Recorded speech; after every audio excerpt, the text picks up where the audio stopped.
እውነት እኔ ይሄም ለብዙ ሺህ ወጣቶች ሼር ብታደርጉ ደስ ይለኛል። ይሄን ቪዲዮ ለብዙ ሺህ ሴቶች በተለይ ላላገባይ ሴት ሼር ብታደርጉ ደስ ይለኛል። ባለትዳር ከሆነ ሰው በቃ ድንገት ገብተሽ ራስሽን ካየሽው መለሽ በይ። እኔ በጣም ደስ የሚሉ ሴቶች አሉ። ባለትዳር መሆኑን ካወቁ ለማይክሮ ሰከንድ እሱ ጋር መቀመጥ አትፈልግ። ባለትዳር መሆኗን ካወቀ ባለትዳር መሆኗን ካወቀ አጠገቧ መቀመጥ አይፈልጋል። እየተማገጠብኝ ጸግሽ ጸጥ ብዬ እኖራለሁ። ባለቤቴ የማገጠብኝ ሚስቴ የማገጠችብኝ ጸጥ ብዬ እኖራለሁ። ያማገጠብኝ ደግሞ ለጊዜ ዛሬ እኔ ወጣት ነኝ ማለት የሱን ወጣትነት እኔ ያሳልፈ ነው መጣ። እሱንም ራሴንም ማጥፋት እችላለሁ። ግን ነው እኔ ልጆች አለ ኃላፊነት ይሰማኛል። እግዚአብሔር የሾመልኝ ዓላማ አለ። ግን እግዚአብሔር ግን ይፍረድበታል። ከዚህ በላይ በቀል ምን አለ? የእውነት ከዚህ በላይ የሚያም ነገር ካለ ነገሩኝ። በጣም ነው የሚያምነው።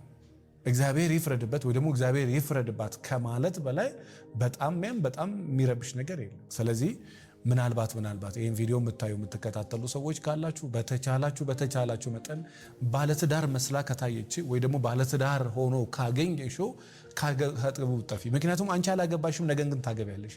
ዛሬ ነው ያላገባኸው፣ ነገ ግን ትዳር ትይዛል። ጤናማ አይምሮ እንዲኖር ከፈለክ ጤናማ ያሉ ነገሮችን አታርግ። ምክንያቱም ምን ይባላል? እንደውም ጤናማ አይምሮ ለጤናማ ኑሮ ይባላል። ጤናማ አይምሮ ካለ ጤናማ ኑሮ አለ ማለት ነው።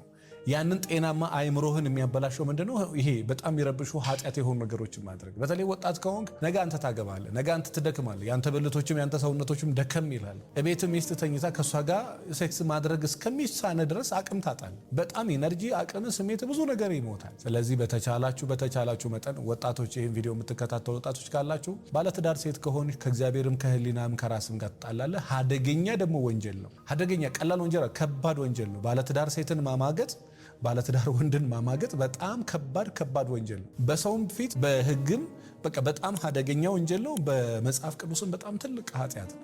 ባለትዳር ሴትን ማሰብ አይደለም መመኘት ራሱ በጣም ሲበዛ ነውር ነው። ሙሉ ምድሪቷ ሴት ሆኖ ሙሉ ምድሪቷ ላይ እንዳለ ሴት ሆኖ ካልጠፋ ሴት ባለትዳር ሴት እኔ አንዳንዶቹ በቃ በፍቅር አብጃለሁ ይላሉ። 3 ልጅ 4 ልጅ 5 ልጅ ያላት ሴት ጋራ በቃ በፍቅር አብጃለሁ ይላል። 4 ልጅ 5 ልጅ ካለው ባለትዳር ወንድ ጋር በፍቅር አብጃለሁ ትላለች።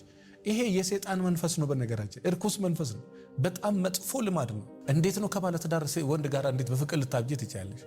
ራስሽን ኮንትሮል ካላረግሽማ ከምንም ጋር ፍቅር ሊይዝሽ ይችላል። ከምን በቃ ትልቅ ከሚባሉ ከሃይማኖት እንትኖች ጋር ፍቅር ሊይዝሽ ይችላል። ያ ራስሽን ነው ካላልሽ።